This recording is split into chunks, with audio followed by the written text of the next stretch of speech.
देवादिदेव महादेव की, क्योंकि देवादिदेव महादेव की उस काशी नगरी में जो दीन जाता है, जो दुखी जाता है, जो शिव नाम जप करने वाला जाता है, बाबा उसकी कभी भी अकाल मृत्यु नहीं होने देते। जो एक बार काशी चला जाता है, याद रखिएगा, वो कभी भी अकाल मृत्यु उसकी नहीं होती। इसी कारण कहा जाता है काशी का जल और काशी की मिट्टी कभी भी घर नहीं लाना चाहिए, कभी भी मत लाइएगा। क्यों? बोले उस भूमि पर बहुत सारे लोग तरने के लिए आते हैं, बाबा से मिलने के लिए आते हैं, और आप वहां की भूमि, वहां की मिट्टी यदि घर लेकर आ जाते हैं तो मानो कोई ना कोई आत्मा को आप बाबा से मिलने से बिछोड़कर और अपने घर लाकर रख लेते, आप उसका वियोग करवा देते हैं। यदि आप वियोग करवाते तो फिर कहते घर में तरह तरह की समस्याएं प्रारंभ हो जाती हैं। और काशी का गंगा, देखिए वहां पर भी लिखा है कि मणिकर्णिका घाट से और राजा हरिश्चंद्र घाट के बीच का जल घर में नहीं लाना चाहिए। उसके अलावा गंगा जी वहां पर बहुत बड़े रूप में वहां का ला सकते हो। क्यों? कहते वहां पर देवादिदेव महादेव साक्षात अपने रूप से ही मुखाग्नि देते वहां पर मरने वालों अपने हाथों से, दिगंबर भेष में। इसी कारण जो रंग भरणी एकादशी आती ना, होली के पहले रंग भरणी एकादशी, उसमें हमारे काशी जी में बाबा उन भूतों के संग में होली खेलते हैं। काशी में खेले मसाने में होली, दिगंबर खेले मसाने में होली। यहाँ पे ठाकुर जी खेलते हैं वृंदावन में, और काशी की भूमि पर महादेव खेलते हैं। किनके साथ? बोले वो भस्मी के साथ, वो भूतों के साथ। तो भैया धन्य है काशी जी की भूमि जो जीव मात्र को अकाल मृत्यु से बचा लेती है। एक बड़ी सुंदर कथा आती है कि एक बणिक, एक बनिए की बड़ी प्रसिद्ध कथा है, कैसे उसके पुत्र को महादेव ने अमर कर दिया। कहते हैं बणिक के घर में बहुत संपत्ति थी, संपदा थी, सब प्रकार से सुखी था, किंतु घर में कोई संतान नहीं थी। बहुत दानी था, दान करता था, शिव जी का बड़ा भक्त था। कहते हैं एक दिन उसके गांव में एक याचना करने वाले, भिक्षाटन करने वाले संत पधारे। तो संत ने सबके घर से भिक्षाटन लिया, भिक्षा ली, केवल इस बणिक के घर से नहीं ली। ये अपना जो दान है, अपनी जो भिक्षा है, वो लेकर बैठे थे कि कब वो आएंगे और हम दान करेंगे। किंतु वो इनके घर से बिना लिए भागे। जब जा रहे थे तो ये बनिया जो बणिक था, ये दौड़ा दौड़ा गया, उसे हाथ जोड़े, हे प्रभु हमसे ऐसी क्या धृष्टता हो गई, हमसे ऐसा क्या अपराध हो गया, हमसे ऐसी क्या भूल हुई जो आप हमारे घर की भिक्षा लिए बगैर ही जा रहे। तब संत ने कहा हम भिक्षा उसी के घर की लेते हैं जिसके घर पे कोई संतान होती है। आपके घर पे कोई संतान नहीं, आप देने के योग्य, आप देने के तो अधिकारी, किंतु मैं ले नहीं सकता, ये मेरा संकल्प, ये मेरा स्वभाव है।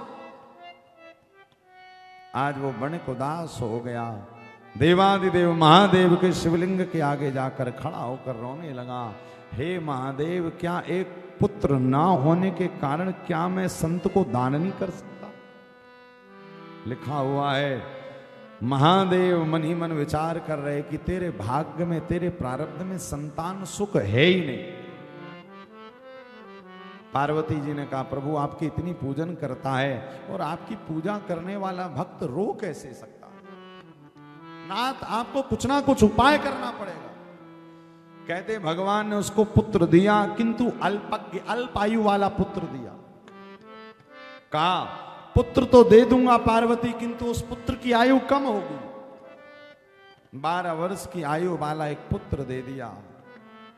उस बणिक ने कहा, सपन में महादेव आए, बोले तुझे पुत्र योग्य चाहिए है या कुयोग्य चाहिए? उसने कहा प्रभु योग्य चाहिए। बोले योग्य की आयु केवल 12 वर्ष की रहेगी, कुयोग्य तो कई वर्षों तक जिएगा। लेकर आ गए। अब पता था कि 12 वर्ष तक ही जीने वाला है, और 12 वर्ष तक जीने वाला, किंतु उसके बाद भी उस बणिक को यह पता था कि महादेव चाहे तो क्या नहीं कर सकते। और आज अपने उस पुत्र को कहा कि तू कुछ काम मत कर, केवल घर के शिवलिंग पर एक बिल्वपत्र रोज चढ़ा दिया कर। घर के मुखिया का स्वभाव होना चाहिए कि एक समय के बाद अकेला ही भजन करने के लिए चल पड़े। मैं सदैव अपनी कथाओं में कहा करता हूं कि यदि आप गृहस्थ धर्म में रहते हैं तो आप प्रतिदिन भगवान के सामने बैठकर कुछ नहीं तो रामचरितमानस के 5 दोहे पढ़ना शुरू कर दीजिए। आप कई लोग कहते महाराज घर वाले साथ नहीं देते, घर वालों को छोड़िए, पहले आप पढ़ना शुरू करिए। पहले आप देखेंगे जब आप पढ़ना शुरू करेंगे ना तो एक आध हफ्ते के बाद धीरे से कोई दूसरा भी आपके पीछे रामचरितमानस जी को लेकर बैठ जाएगा। फिर एक हफ्ते बाद देखेंगे कि तीसरा भी बैठेगा। आपको कुछ करना नहीं, आपको केवल मानस जी का पाठ करना है, बाकी मानस जी अपने आप सबसे सब करवा लेते हैं।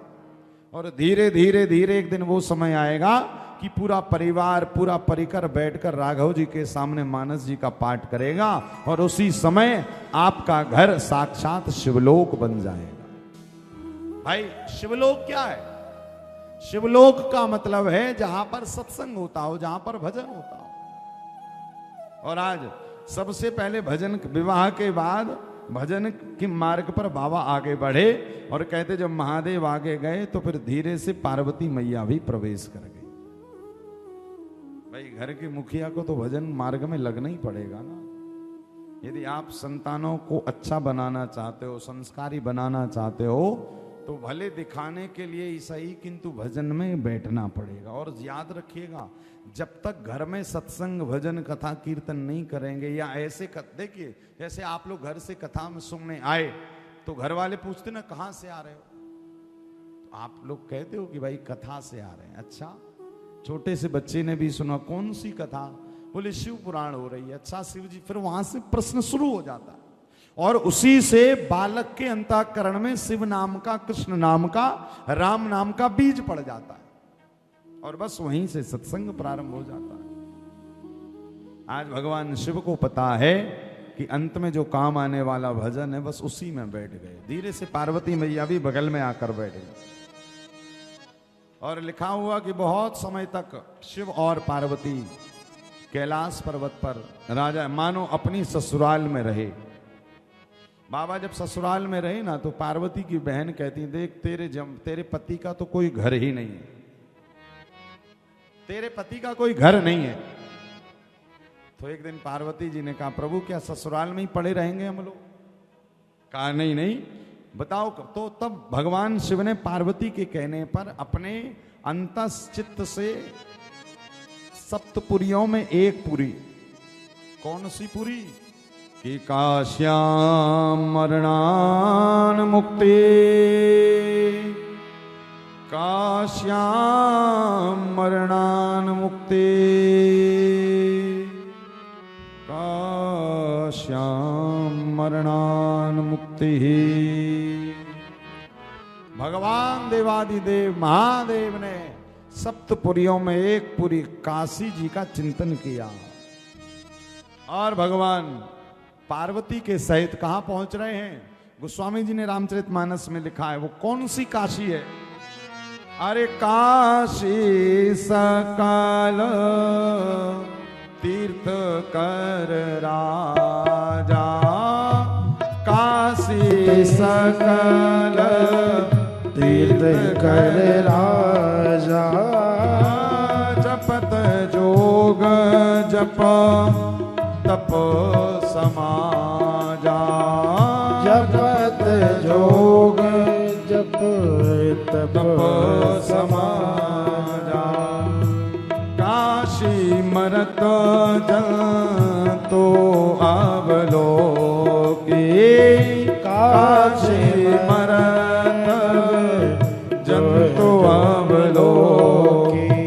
आजा सो नाम बल करऊं विशोकी, जा सो नाम बल करहु विशोकी। बाबा देवादिदेव महादेव ने अपने चित्त में सबसे पहले एक चित्त प्रकाशिका नगरी श्री काशी जी का प्रागट्य नहीं किया। काशी पहले से ही प्रकट थी।